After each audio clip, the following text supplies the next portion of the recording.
தஸ்லீம் பானு, அதாவது ஏண்டா உயிர் தப்பினோம், அந்த விபத்திலே இறந்து போயிருக்கலாமே என்று எண்ணும் அளவுக்கு அந்த விபத்திலிருந்து தப்பிய அதிசய மனிதராக பார்க்கப்படும் ரமேஷ் விஸ்வாஸ் குமார் தற்போது யோசிக்க ஆரம்பித்து விட்டார் என்றுதான் கூற வேண்டும். அந்த அளவுக்கு அவர் தற்போது சமூக வலைதளங்களிலே வறுத்தெடுக்கப்பட்டு வருகிறார். இந்த விஸ்வாஸ் குமார் ரமேஷ் ஏண்டா தப்பினோம் என்று எண்ணும் அளவுக்கு வந்துவிட்டார் என்றுதான் கூற வேண்டும். என்றால் அவர் தொடர்பாக 2 வீடியோக்கள் வெளிவந்தன.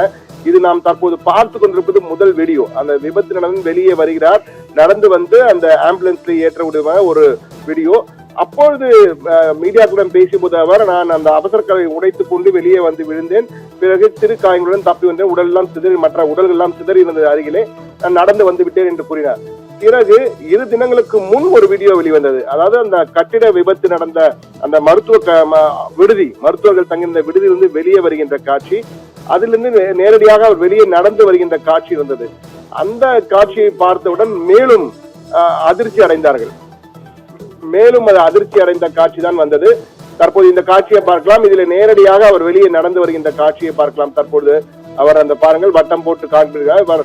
கட்டிடத்திலிருந்து மிக சர்வசாதாரணமாக வெளியே நடந்து வருகிறார். அந்த விபத்து நடந்த இடத்துல ஒரு பதற்றமோ ஒரு அச்சமோ இல்லாமல் மிக சாதாரணமாக ஏதோ வீட்டிலிருந்து வெளியே வருகிறார். பிறகு அருகில் இருந்தவர் சென்று அவரை அழைத்து சென்று அந்த ஆம்புலன்ஸ்க்கு அழைத்து செல்கின்ற காட்சிகள் தான்.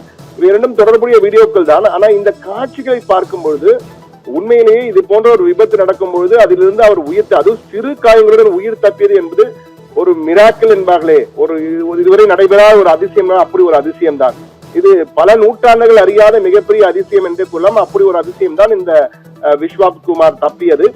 ஆனால் தற்போது இவர் தப்பியதே சர்ச்சையாகிவிட்டது. ஏனென்றால் விவாத களத்திலே இவர் மேல் சந்தேகம் இருப்பது போல, இவர் ஏதோ தவறு செய்துவிட்டு வந்து விட்டாரோ என்பது போல தற்போது சமூக வலைதளங்களில் இவர் வறுத்தெடுக்கப்படுகிறார்.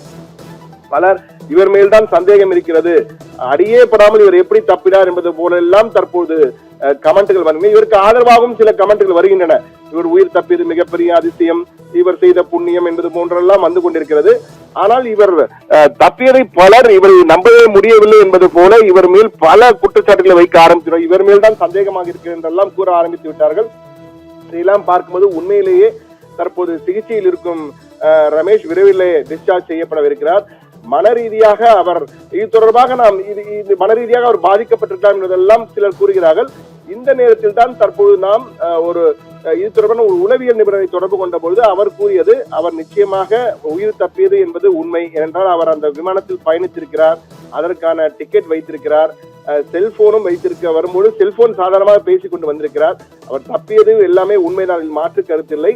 ஆனால் அவர் மிகப்பெரிய ஒரு ட்ராமா என்பார்கள், அதாவது மிகப்பெரிய ஒரு அதிர்ச்சியில் இருக்கிறார். அந்த அதிர்ச்சி என்பது அவர் வெளியே என்ன பேசுகிறார் தெரியாத அளவுக்கு பேசும் அளவுக்கு அதிர்ச்சி அடைந்திருக்கலாம், மன ரீதியாக பாதிக்கப்பட்டிருக்கலாம். 1 மாத ஓய்வுக்கு பிறகுதான் அவர் முழுமையாக என்ன நடந்தது என்பது குறித்து அவரால் பேச முடியும் என்று சில உளவியல் நிபுணர்கள் கருத்து தெரிவிக்கிறார்கள். அதுவும் சமூக வலைதளங்கள் தற்போது வைரலாக பரவி கொண்டிருக்கிறது.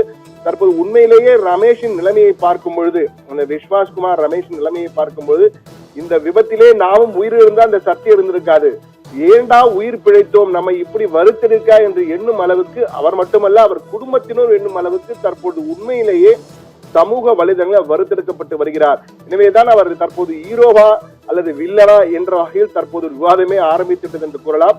ஆனால் உண்மையிலேயே அதிசய மனிதன் என்பது மாற்று கருத்தில்லை. என்றால் இப்படிப்பட்ட விபத்திலே உயிர் தப்பி வருவது, அதுவும் பெரிய காயங்கள் இன்றி உயிர் தப்பி வருவது என்பது மிக மிக மிக அரிதான ஒரு விடயம். அப்படி ஒரு விடயம் இவருக்கு நடந்திருக்கிறது. உண்மையிலே அவர் கொடுத்து வைத்தவர் அதிசய மனிதன், அதில் மாற்று கருத்தே இல்லை. ஆனால் தற்போது அவர் நடந்த விதம், விபத்திலிருந்து தான் தப்பியது, முதலில் ஒரு பேட்டி கொடுத்தார், பிறகு ஒரு பேட்டி கொடுத்தார். அந்த அதிர்ச்சியில் கொடுக்கும்பொழுது நிச்சயமாக மாற்றி மாற்றி பேசியிருக்க கூடும்.